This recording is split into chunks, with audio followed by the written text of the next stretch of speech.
असह्य होतंय तुला सगळं. इतका भार घेऊन फार ओझं वाटतंय ना तुला. तुझं हे सगळं ओझं आज रिकामं होणार आहे बघ. आता मी सांगतोय ना, ते कान उघडे ठेवून लक्षपूर्वक आणि शांतपणे ऐक. आता समज रस्त्यातून तू एक वजनदार गोष्ट तुझ्या उजव्या हातात धरून चालतोयस. सुरुवातीला चालताना तुला तितकासा भार जाणवत नाहीये, पण जसं जसं तू पुढे सरसावतोस तसा तुझ्या हातावर अधिक ताण येतो. आणि मग अशा वेळेस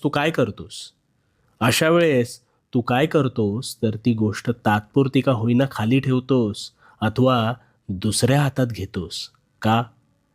कारण भार झेपेनासा झाल्यावर त्यावर त्याच वेळी तू तत्परतेने मार्ग काढतोस आणि त्या हातावरचा भार टाळतोस.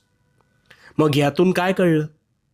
ज्यावेळी भार होतो असं वाटतं त्यावेळी त्याच वेळेस